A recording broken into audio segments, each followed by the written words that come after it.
Hello friends. So welcome back to our channel.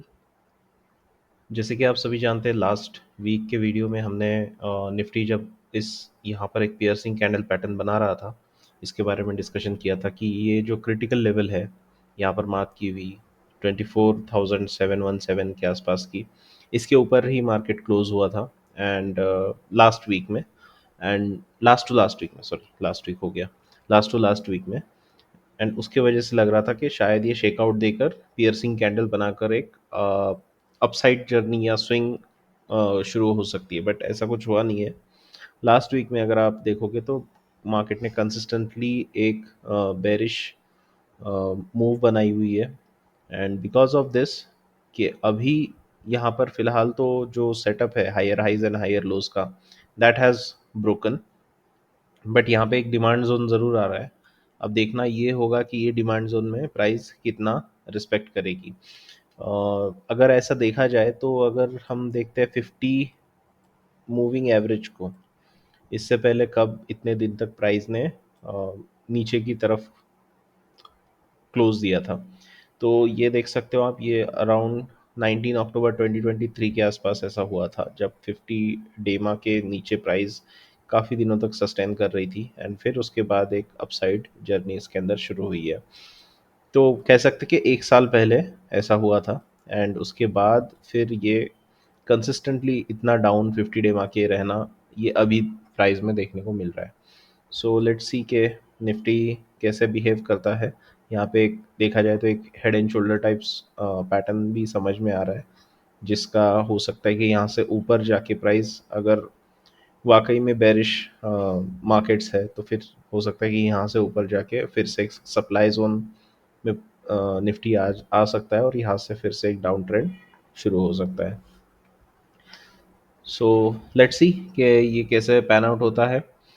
और दूसरी एक चीज़ है कि हमारे जो स्क्रीनिंग क्राइटेरिया को मीट करने वाले स्टॉक्स है, जो कि जनरली होते हैं नियर द 52 वीक हाई, तो वो स्टॉक्स भी अभी काफ़ी काफ़ी नंबर उनके ड्रास्टिकली रिड्यूस हुए हैं। दैट मीन्स के 52 वीक हाई के आसपास जो स्टॉक्स ट्रेड हो रहे थे, उनके नंबर्स कम हुए हैं। That means there is a weakness on the top. So अगर ऐसा है तो हमारा काम यही है कि भाई साइड लाइन पे हो जाओ।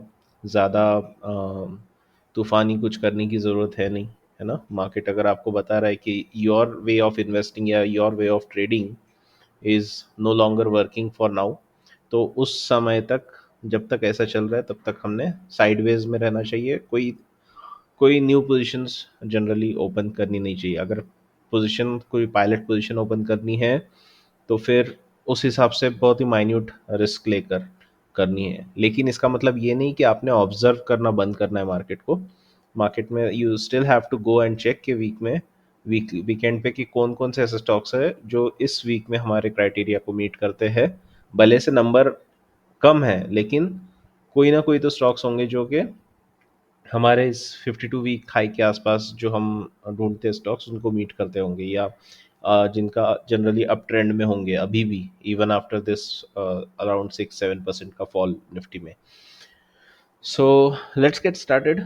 अभी ये तो निफ्टी का चार्ट था। Let's see what are current positions doing, and कितने स्टॉक्स हमारे स्टॉप लॉस हिट करे हैं, या कौन कौन से स्टॉक्स है जो उसके अराउंड होवर कर रहे हैं।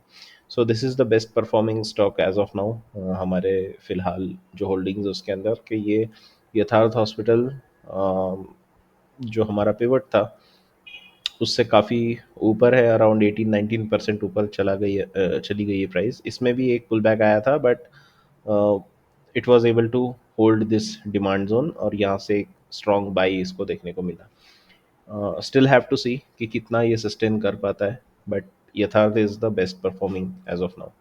असाही इंडिया ऑलमोस्ट स्टॉप लॉस के पास 2 दिन ये आया था। स्टॉप लॉस हिट नहीं हुआ है, but still it's very close to stop loss. You never know कि मंडे में या कल के मार्केट में शायद ये भी हिट हो जाए। Then we have Sequent, again the same thing, hovering near the stop loss, but यहाँ पे ट्रेल किया हुआ स्टॉप लॉस है।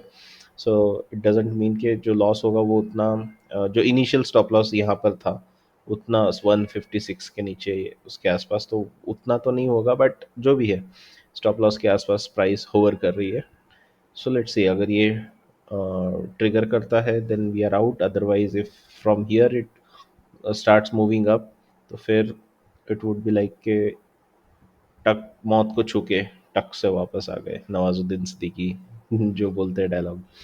देन वी हैव जेनेसिस, इसमें स्टॉप लॉस हिट हो चुका है। यहाँ पे आप देख सकते हो कि 22 अक्टूबर को प्राइस ने हमारा जो एस एल है उसको ब्रीच किया था, and we are out of this now. इसको मैं हटा देता हूँ। श्याम मेटल्स में भी सेम स्टोरी है। श्याम मेटल्स में हाँ, बट इसमें एक है कि हमारा जो एस एल है that was trail to buying point. So इसमें ब्रेक इवन पे हम एग्जिट हो गए हैं। So that's a nice thing in such markets कि आप ब्रेक इवन पे एटलीस्ट निकाल पा रहे हो स्टॉक को। सो श्याम मेटालिक्स भी मैंने हमारी वॉच लिस्ट से या हमारे रेडार से निकाल दिया। Let's see what are the stocks that we are currently looking at. So Aeroflex है। एरोफ्लिक्स के अंदर आप देख सकते हो कि यहाँ पर कई दिनों से हम इसको वॉच कर रहे हैं। जब से यहाँ पर है सितंबर से हम इसको वॉच कर रहे हैं, और ये स्विंग्स फिलहाल इसमें बन रहे हैं। अब इसमें हुआ ये है कि ये जो करंट स्विंग है ये थोड़ा सा और एक्सटेंड हो गया है। 50 डेमा को हल्का सा ब्रीच करके क्लोज, नीचे की तरफ क्लोज दिया है।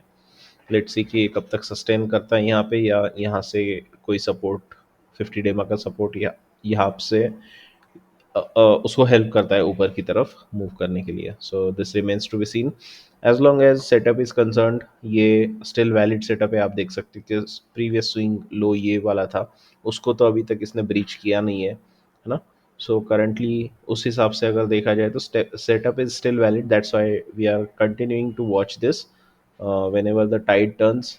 जब भी मार्केट टर्न करेंगे, सो ऐसे जो स्टॉक्स है जो अपने सेटअप्स में स्टिल वैलिड सेटअप्स पे चल रहे हैं, those are tend to run faster. Campus again, यहाँ पर भी एक रिवर्सल की स्टोरी लग रही थी। स्टिल इंटैक्ट है। आप देख सकते हैं कि higher highs and higher lows, अभी फिलहाल इसका जो रिसेंट लो बना है that is still above this previous swing low.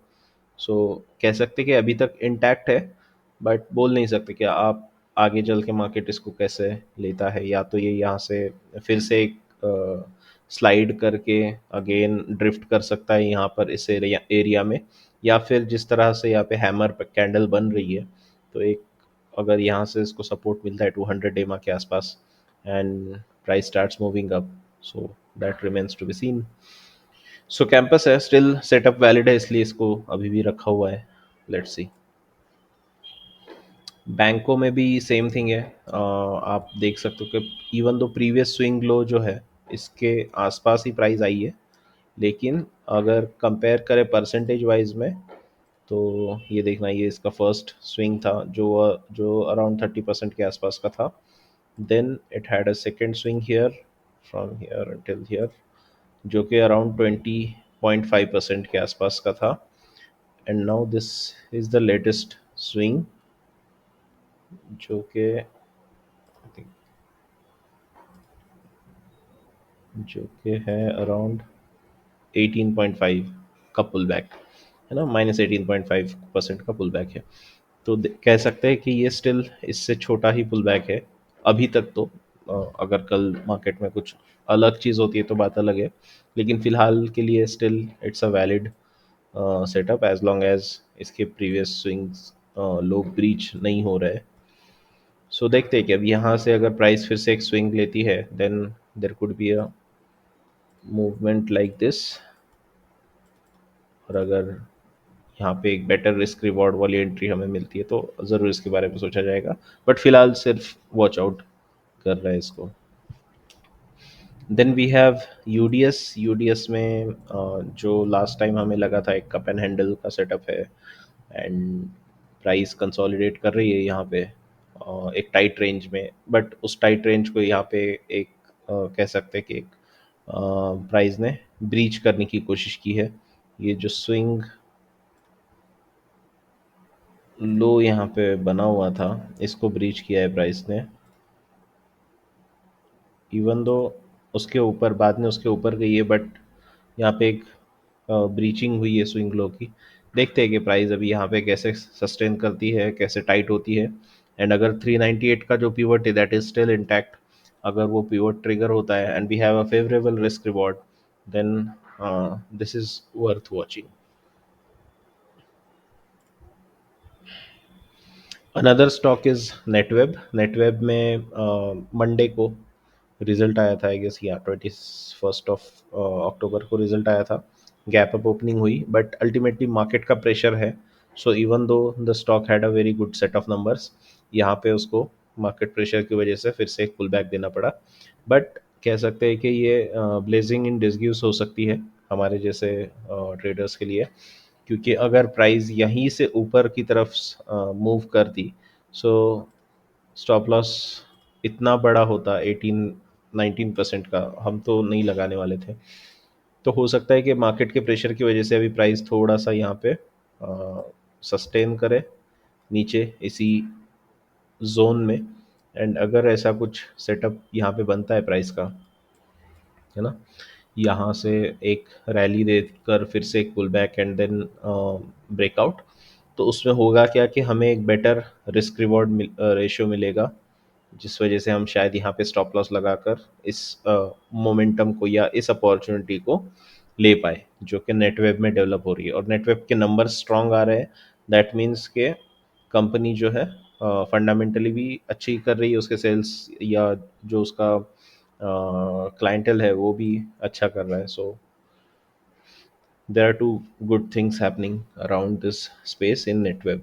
And और एक चीज़ है कि यूएसटी की जो प्राइस है दैट हैज़ ऑलरेडी ब्रीच्ड 84। तो जनरली आईटी कंपनीज की जो अक्सर ऑर्डर्स होते हैं ये इंटरनेशनल ऑर्डर्स होते हैं, बाहर के कंट्रीज़ की से जो उन्हें ऑर्डर मिलते हैं, तो उसमें अक्सर पेमेंट जो है वो डॉलर्स में होती है। और डॉलर का अगर रेट बढ़ा हुआ है दैट मीन्स कि उनकी जो रेवेन्यू ग्रोथ है जिसमें डॉलर का भी एक काफ़ी मेजर प्रोपोर्शन होता है, तो उस वजह से डॉलर की प्राइस ज़्यादा रहने से उसका भी इम्पैक्ट, पॉजिटिव इम्पैक्ट इनकी अर्निंग्स में देखने को मिल सकता है आईटी कंपनीज के।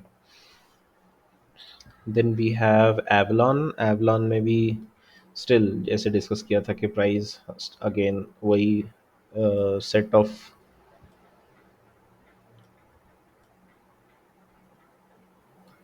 वही सेटअप में है फिलहाल। लेट्स सी कि ये कैसे पैन आउट होता है ना। सेम जैसे हमने नेट वेब में डिस्कस किया, कुछ उसी प्रकार से अगर यहाँ पे देखने को मिलता है तो लेट्स सी। इनको वॉच लिस्ट में रखना है, इनको देखना है क्योंकि आपको सिर्फ बेस्ट परफॉर्मिंग स्टॉक्स या जो फिलहाल अच्छा परफॉर्म कर रहे हैं इवन ऐसे मार्केट में उनको फिलहाल वॉच लिस्ट में रखना है, ताकि जब भी मार्केट टर्न अप करे तो सबसे पहले ये स्टॉक्स होंगे जो ब्रेकआउट करना शुरू करेंगे। So that's why you have to maintain this list and watch it carefully daily and weekly. Check करना है कि कुछ इसमें नया या जूना कुछ आ रहा है या नहीं। उषा मार्टिन अगेन एक अच्छा सा सेटअप, यहाँ पे एक ज़बरदस्त वॉल्यूम देखने को मिला था लास्ट टू लास्ट वीक, लेकिन मार्केट प्रेशर की वजह से ये इसने भी पिछले हफ्ते काफ़ी पुल बैक दिए हैं, जो कि अभी 50 डेमा के आसपास ट्रेड कर रहा है।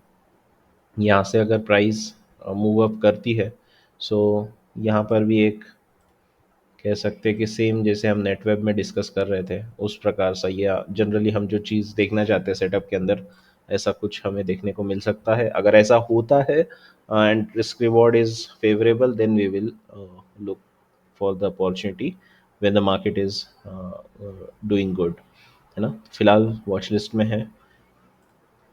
न्यू एडिशन मैंने रेड टेप की है, यहाँ पे आप देख सकते हो कि रेड टेप में क्या हुआ है। रेड टेप एक न्यूली लिस्टेड कंपनी है। उसके बाद यहाँ से वो उसका जो बेस ब्रेकआउट हुआ था, आईपीओ बेस ब्रेकआउट, कहीं ना कहीं यहाँ से एक आईपीओ बेस ब्रेकआउट हुआ था। उसके बाद प्राइस ने एक रैली दी थी एंड उस रैली के बाद एक फिर से एक बेसिंग पीरियड आपको देखने को मिलता है जून 2024 से लेके तो 10 अक्टूबर 2024 तक ये बेसिंग पीरियड था। उसके बाद ब्रेकआउट आया एंड ब्रेकआउट देने के बाद अब मार्केट जैसा अनफेवरेबल है तो इसके ऊपर भी प्रेशर आ रहा है। अदरवाइज आप देख सकते हैं कि कितना स्ट्रांगली ऊपर जा रहा था ब्रेकआउट देने के बाद, लेकिन सिंस मार्केट में काफ़ी प्रेशर है दैट्स वाई रेड टेप में भी उसका असर आपको देखने को मिल रहा है। अब इसके अंदर एक चीज़ है, यहाँ पे फेस्टिवल सीजन हमारे यहाँ शुरू हो रहा है ना। सो रेड टेप जो है, these are into apparels, accessories, जूते चप्पल और तरह के जो भी एक्सेसरीज होती है उसके अंदर है। एंड इनका जो प्रेजेंस है ये ई कॉमर्स साइट्स पर बहुत तगड़ा प्रेजेंस मुझे पर्सनली देखने को मिलता है रेड टेप का। एंड इनका प्रेजेंटेशन भी काफ़ी अच्छा होता है। जो जो इनके प्रोडक्ट्स होते हैं पर्सनली यूज़ करके देखे तो इसलिए पता है कि काफ़ी अच्छी क्वालिटी के प्रोडक्ट्स ये लोग बनाते हैं। सो अगर फेस्टिव सीजन में इनका इनकी जो सब प्रोडक्ट्स की जो डिमांड है वो स्ट्रांग रहती है। सो वी कुड सी के यहाँ से इनका जो भी रिजल्ट आएगा दिसंबर क्वार्टर का, है ना, that can be a very big result in terms of their earnings. जैसे ऐसा हुआ है कि पहले लेट्स सी, आई थिंक यहाँ पे कहीं ना कहीं इनकी अर्निंग्स डिक्लेयर हुई थी। हाँ, दिसंबर 23 की अर्निंग्स यहाँ पे कहीं ना कहीं डिक्लेयर हुई होंगी। तो उसके बाद even though it was muted but ultimately आप देख सकते हो कि एक 50 डेमा के ऊपर ही प्राइस ने सस्टेन किया हुआ है। अब फिर से ये 50 डेमा के आसपास आके एक कंसोलिडेशन बताकर अगर यहाँ से ब्रेकआउट आता है तो फिर इसमें हम एक अपॉर्चुनिटी ढूंढ सकते हैं। So I hope you like this video. अगर आपको इससे कोई भी इसके ऊपर कमेंट्स होंगे तो ज़रूर लिख कर बताना, या आपके कोई क्वेरीज होंगे तो वो भी कमेंट में टाइप कर देना। We try to answer as early as possible as soon as we see your comment, है ना। So I hope कि you are following the risk reward, and please if you want to play long in this game, अपने first loss is the best loss ऐसे कहते हैं कि आपका अगर स्टॉप लॉस हिट हो रहा है टेक्निकली, टेक्निकली नहीं, आप उसको सिस्टम में रखिए, मैकेनिकली मैं बोल रहा हूँ, सॉरी, मैकेनिकली उसको यूज़ कीजिए। दैट मीन्स कि आपका स्टॉप लॉस आपके सिस्टम में लगा हुआ होना चाहिए। माइंड में अक्सर लोग सोचते हैं कि यार मेरे माइंड में एक स्टॉप लॉस है, अगर वो हिट होता है ना, अगर प्राइस उसके नीचे आती है तो आई विल स्टार्ट सेलिंग। जो माइंड के स्टॉप लॉस होते हैं शायद उसके वजह से आपको कहीं ना कहीं बड़ा लॉस भी हो सकता है। सो प्लीज़, इंट्यूशन ये वो सब चीज़ें ठीक है अपनी जगह पर, लेकिन अगर आपको मार्केट बता रहा है कि something is wrong with your position या विथ योर पोर्टफोलियो, तो आपने रिस्क को हमेशा रिस्पेक्ट करना चाहिए। एंड उसको जो जो स्टॉक्स ऐसा आपके एसएल को हिट कर रहे हैं, स्टॉप लॉस को हिट कर रहे हैं, you have to get rid of them. Okay, so take care and good night. See you in the next week.